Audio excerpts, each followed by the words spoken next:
آپ آج کل انڈیا کی خبریں سنتے ہیں کہ وہاں آج دور وہ نہیں ہے کہ وہاں جب وہ جو دور تھا میرے خواجہ نے جب وہاں جا کے ڈیرا لگایا تو بالکل آج بھی راجستھان کا جو علاقہ ہے جہاں آج میرے خواجہ کا دربار ہے، ہندوؤں کا زیادہ زور آج بھی اسی علاقے میں ہے۔ پنجاب میں تو سکھ زیادہ ہے، ہندوؤں کی جو میجورٹی ہے وہ آج بھی وہاں ہی ہے زیادہ، اور زور بھی ان کا وہاں ہے۔ آپ دیکھیں ٹی وی کھول کے کہ وہاں مسلمانوں کے کیا حالات ہیں، اندازہ کریں۔ میرا خواجہ تو تنہا تھا، کوئی ساتھ میں فوج نہیں تھی، ساتھ میں آج تو مسلمانوں کے پارلیمنٹ کے ممبر بھی ہیں، آج تو مسلمانوں کے ایم پی اور ایم این ایز بھی ہیں، یعنی کچھ نہ کچھ تو ہے، لیکن پھر بھی حالات یہ ہے۔ میرے خواجہ کے ساتھ تو کوئی پارلیمنٹ کا ممبر مسلمانوں کا نہیں تھا، کوئی اسمبلی کا ممبر نہیں تھا، کوئی کچھ نہیں تھا۔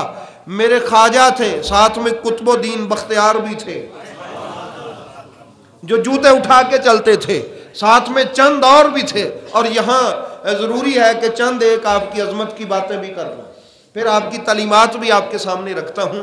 میرے خواجہ وہاں پر آئے، اور وہ جو بادشاہ تھا نا راج پرتھوی، جس کو راج پتھورا کہتے ہیں، وہ بڑا جابر اور بڑا متکبر بادشاہ تھا، بڑا پاورفل بادشاہ تھا۔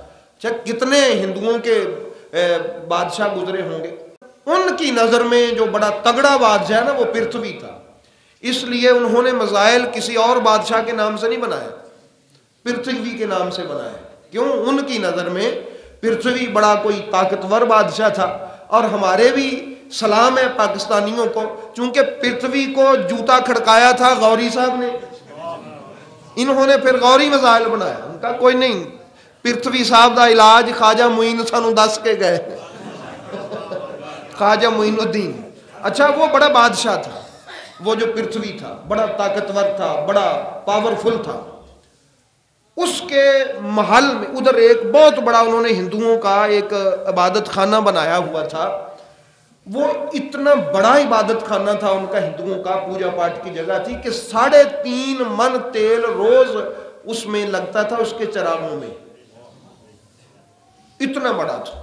اور ادھر انہوں نے بت رکھے ہوئے تھے، اے بت پتر دین والا ہے، اے تیاں دین والا ہے، بارش والا ہے، اے میہ والا ہے، فلاں فلاں فلاں، یہ بت رکھے ہوئے۔ اور بتوں کا تعارف کروانے کے لیے پتہ نہیں کتنے 100 ملازم تھے جو باہر سے آنے والے لوگوں کو تعارف کرواتے تھے، وزٹ کرواتے تھے، وہاں انہوں نے بنائے ہوئے تھے۔ اتنا بڑا ان کا وہ مندر تھا، عبادت خانہ تھا۔ 3.5 من تو تیل لگتا تھا روزانہ چراغوں میں۔ جب میرے خواجہ نے وہاں ڈیرا لگایا، اب لوگ مسلمان ہونے لگے۔ اس بادشاہ نے کہا کہ ان کو کوئی تیل نہ دے اپنے چراغ جلانے کے لیے۔ خادمین گئے، کسی نے چراغ جلانے کے لیے تیل نہ دیا۔ میرے خواجہ صاحب کو پتہ چلا، آپ نے فرمایا چل یار میرا وضو کرواؤ، چھڈو اس گل میں، نہیں دیا تو کیا ہوا، میرا وضو کرواؤ۔ وضو کیا، فرمایا یہ پانی وضو والا ذرا جمع کر لو کسی برتن میں، کر لیا۔ فرمایا دیویاں چ پا دیو۔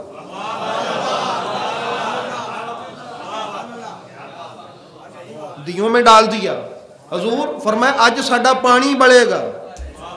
تے او جن نے تیل نہیں نہ دتا انہاں دے مندراں تے محلاں چ اج تیل بھی نہیں بڑھے گا۔ اچھا، میرے خواجہ کے اس چھوٹے سے وہاں جو کٹڑی ایک چھوٹی سی کلی ڈال کے بیٹھے تھے خواجہ کے چند، وہاں روشنی تھی۔ بادشاہ کے محل میں اور ان کے بہت بڑا وہ جو مندر تھا اس میں اندھیرا تھا۔ کہا کیا مسئلہ ہے؟ فرمایا بابے نے کیا انہوں نے آج تیل بھی نہیں بڑھنا، ساڈا پانی بڑھنا۔ یہ حضور خواجہ اجمیر وہاں پر بیٹھے، ایسی ٹھوک سے میرا خواجہ وہاں پہ جا کے بیٹھا، جی کرے تو پانی بال دے، جی کرے تیل بھی نہ بڑھن دے وے۔ پتہ چلا یہ صلاحیت نہ تیل میں ہے نہ پانی میں ہے، یہ اس کی قدرت ہے ساری، جو چاہے کر دے۔ سمجھ آئی نا؟ اور اس قدرت کے کارساز اس نے اپنے ولیوں کو بھی بنایا ہے حضور خواجہ اجمیر نے۔ اور اس نے بڑے اس نے کوشش، کوئی کم کوشش نہیں کی، بڑے بڑے لوگوں کو وہ لے کے آیا، مناظروں کو لے کے آیا، بڑے بڑے علم والوں کو لے کے آیا۔ میرے خواجہ کے جوتوں میں بیٹھتے تھے تو کلمہ پڑھتے تھے۔ جادوگر اجے پال اور بہت سارے جادوگر بھی لے کے آیا، وہ بھی آئے جوتے کھا کے میرے خواجہ کے قدموں میں۔ اور وہ جو جوگی تھا نا اجے پال جو تھا، وہ جب مسلمان ہوا تو اس نے میرے خواجہ سے کہا کہ حضور لجپال غریب نواز، یہ اپنی چھوٹی سی جو کلی آپ نے رکھی اس کو اٹھائیں نا، ادھر میرا باغ ہے وہ میرا نہیں ہے، وہ آج سے آپ کا ہے، اور وہاں تشریف لے چلے۔ میرے خواجہ وہاں تشریف لے گئے، لوگ جوک در جوک مسلمان ہونے لگے۔ پھر میرے خواجہ نے راجہ پرتھوی کو کہا کہ تمہیں میں میسج دیتا ہوں کہ کلمہ پڑھ لے۔ اچھا اتنی طاقت! میرے خواجہ نے فرمایا کلمہ پڑھ لے۔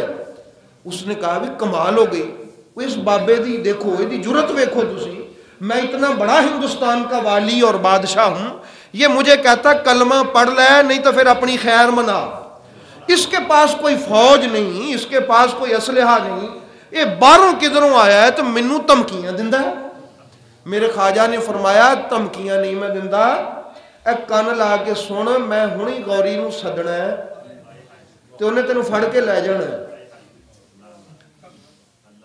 اس انداز میں تو میرے خواجہ اجمیر، ان دنوں غوری صاحب لاہور میں آئے ہوئے تھے اپنے کسی گورنر کے کام کھینچنے، لاہور کوئی گورنر اگا پیچھا کر رہا سی، ادھر آئے ہوئے تھے ایران کے شہاب الدین غوری۔